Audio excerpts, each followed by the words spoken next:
Sometimes in politics, the ground doesn't just shift a little bit, it cracks wide open. And that's exactly what we're looking at today. We're going to talk about a small Welsh town that just set off a political earthquake, one that's sending shockwaves way beyond its borders, right across the entire UK. So to really get the scale of this, you've got to understand one crucial thing. For more than a century, 100 years, the town of Caerphilly was an absolute fortress for the Labour Party. I mean, through thick and thin, national elections, local elections, they always won. It was basically one of the safest bets in all of British politics. Well, until now.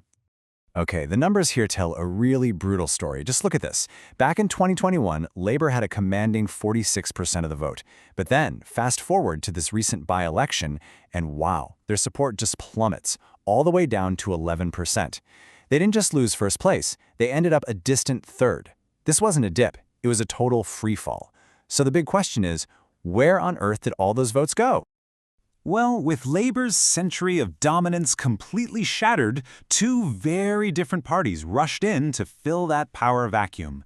And this turned the whole election into a fascinating battle between two new and very powerful forces in Welsh politics.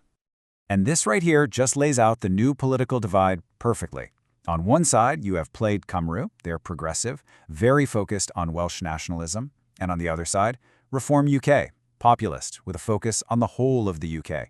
We're not talking about slightly different flavors here. These are polar opposites, and they were fighting for the very same voters in the very same town.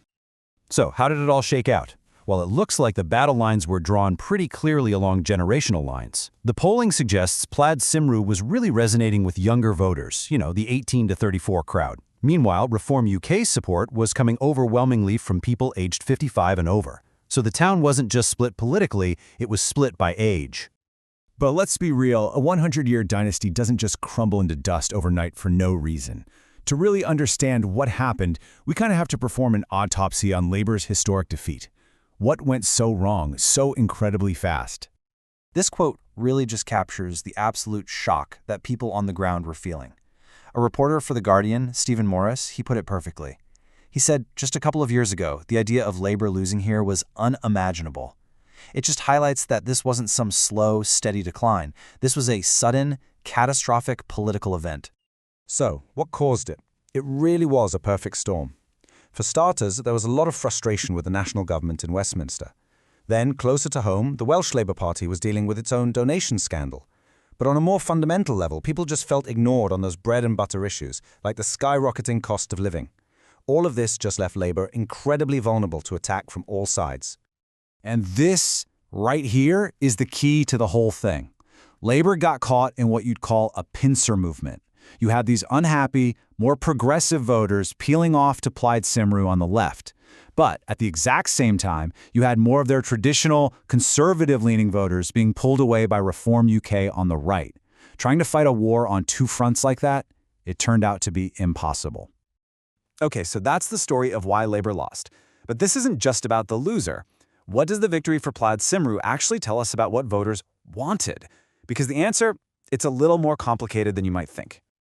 So, while Plaid Cymru definitely ran a solid local campaign, there's a ton of evidence that their victory was supercharged by something else entirely: fear. One young Plaid organizer said their inbox was just flooded with messages from friends who normally don't care about politics, all saying they were turning out for one reason and one reason only: to stop Reform UK from winning. It became a tactical vote. And you can see the proof right in the numbers. Turnout for this by-election hit 50%. That's a record high for this kind of election in Wales. People were not apathetic. They were incredibly motivated. This wasn't just another day at the polls for them. It was seen as a crucial battle to prevent a political outcome that a lot of voters just could not accept. And the winner, Plaid Cymru's Lindsay Whittle. He certainly saw this as a massive watershed moment. In his victory speech, he delivered this really powerful message. He wasn't just framing this as a local win, he called it the dawn of a new beginning for Welsh politics, and he sent a direct warning shot to all the established parties. So you might be thinking, okay, but why does one by-election in one Welsh town matter to the rest of the UK?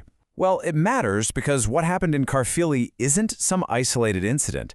It's a symptom of a much, much bigger trend that's happening right now. This timeline really helps put it all in context. A lot of political commentators are seeing this really ominous parallel with what happened to Labour up in Scotland. See, back in 1999, Labour was dominant in both Scotland and Wales. But by 2007, the SNP had taken over in Scotland. Now here we are in 2025, and the fall of a stronghold like Caerphilly suggests that the exact same pattern, the crumbling of a Labour heartland, might be happening all over again, but this time in Wales. And this is the big takeaway, really. The era when you could just count on certain regions to vote a certain way, it looks like it might be over. From Scotland all the way down to Wales, the old political certainties are just breaking apart, and what's left is a much more fragmented, unpredictable, and frankly, volatile landscape. Which, of course, leaves us with this final, massive question. Was the earthquake in Caerphilly just a freak event, a one-off perfect storm of local and national issues, or is it a chilling preview of what's to come, a new normal, where old loyalties are dead and gone and every single election is an unpredictable free-for-all? The answer to that could redefine British politics for a generation to come.